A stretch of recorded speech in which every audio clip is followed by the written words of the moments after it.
नाज़रीन, ब्रेक से पहले बात हो रही थी डॉक्टर निघत शाह के साथ दौरान हमल सामने आने वाले मसाइल के मुतालिक। आइए बातचीत का सिलसिला आगे बढ़ाएं। डॉक्टर साहब, जेस्टेशनल डायबिटीज़ के बारे में आपने बता दिया हमें। इसके अलावा जब एक दफ़ा बच्चा दुनिया में आ जाता है तो अमूमन अज़ीज़ व अक़ारिब सारे के सारे बच्चे की तरफ मुतवज्जह हो जाते हैं, बल्कि माँ ख़ुद भी बच्चे की तरफ इतनी ज़्यादा मुतवज्जह हो जाती है कि वो अपने आप को भूल जाती है। बिल्कुल बिल्कुल। ऐसे में ज़चगी के बाद कोई मसाइल सामने आ सकते हैं ख़वातीन में?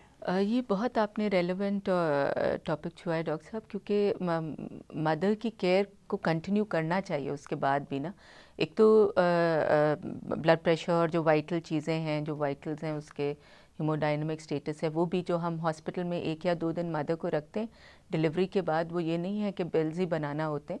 पोस्ट नेटल केयर की बहुत बड़ी इम्पॉर्टेंस है, क्योंकि ज़्यादातर देखा गया है कि जब केयर ख़त्म कर देते हैं हम, तब मदर ख़त्म होती है। एक्लेम्सिया से भी पोस्ट डिलीवरी फिट में बहुत ज़्यादा जाने का माँ का ख़तरा होता है। जी। और ब्लीडिंग भी जो जानलेवा होती है, पोस्टमार्टम हेमरेज होती है डिलीवरी के बाद। तो इसलिए उसकी ब्लीडिंग वक्तन चेक करना, उसके वाइटल्स, पल्स प्रेशर, ये सब है। प्लस 1-2 दिन में जब उसके हार्मोन सब नॉर्मलाइज होंगे, जो कि जो बढ़े हुए थे। जो 100 टाइम से ज़्यादा बढ़े हुए थे, तो ज़्यादातर मदर 70-80% पोस्टमार्टम ब्लूज़ से गुजरती हैं।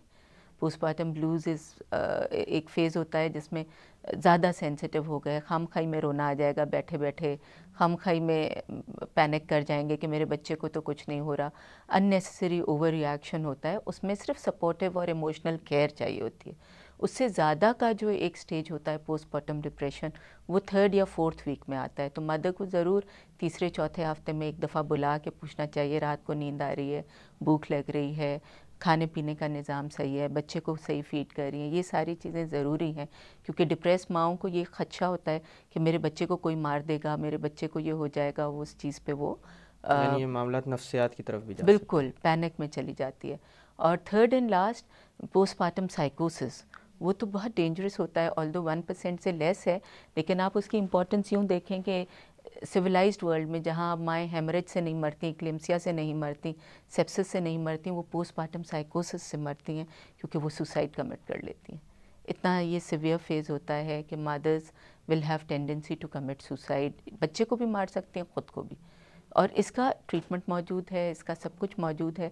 सिर्फ रिस्क फैक्टर्स को देखते हुए कि इसमें ये रिस्क फैक्टर्स हैं जिनको पहले से डिप्रेशन की दवाएं चल रही हों, या जो मूड के प्रॉब्लम जिनको पहले से ही हों, या मदर्स अननेसेसरी हाइपर आपको एंजाइटी शेयर कर रही हों, या ये पूछने से भी सामने आता है कि आपको कोई गलत ख्यालात आ रहे हैं, या आपको लग रहा है आपकी ज़िंदगी ख़तरे में है, तो उससे ये बात सामने आती है। डायरेक्ट सवाल भी पूछना चाहिए ऐसे में।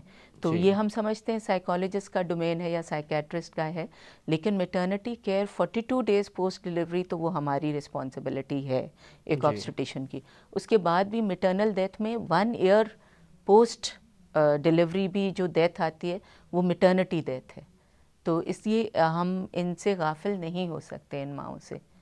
जी डॉक्टर साहब, हमारे प्रोग्राम के तवज्जुद से कोई पैगाम आप आवाम को देना चाहेंगी?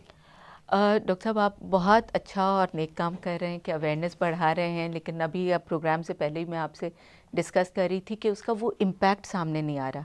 आई विश कि मैं अपनी ज़िंदगी में इम्पैक्ट देखूं, जब मेरे पेशेंट्स ज़्यादा अवेयर हों, जब हमें आके यही इस तरह से पूछें कि इसमें माँ और बच्चे की जो बेहतरीन चीज़ हो वो बताओ, कि सबसे जी। अच्छी चीज़। तो मैं आपका शुक्रिया अदा कर रही हूँ कि आप बहुत अच्छा काम कर रहे हैं। बहुत बहुत शुक्रिया डॉक्टर साहबा कि आज आप तशरीफ़ लाई और बहुत सारी अहम मालूमात फ़राहम की हैं हमें। नाज़रीन, इजाज़त चाहने से पहले मैं जो बात आपसे करना चाहूँगा वो ये है कि ज़चगी औरत की, जैसे कि डॉक्टर साहबा ने तशबीह दी थी, हमल पुलसरात पे चलना है, तो यूँ समझ लें कि पुलसरात का सबसे मुश्किल मरहला ज़चगी होती है।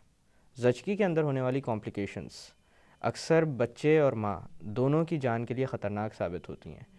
बेहतर यह है कि अगर आप साहिब इस्तात हैं, अफोर्ड कर सकते हैं, तो बेहतर से बेहतर एनवायरनमेंट में ये डिलीवरी करवाएं, ताकि बच्चे और माँ दोनों की सेहत का ख्याल रखा जा सके और जहाँ पर डिलीवरी हो वहाँ पर एक जरासीम से पाक बेहतर एनवायरनमेंट उनको मिले। इन्हीं अल्फाज के साथ मुझे डॉक्टर इकराम को इजाज़त दीजिए। अपना ख्याल रखिएगा। अल्लाह हाफ़िज़।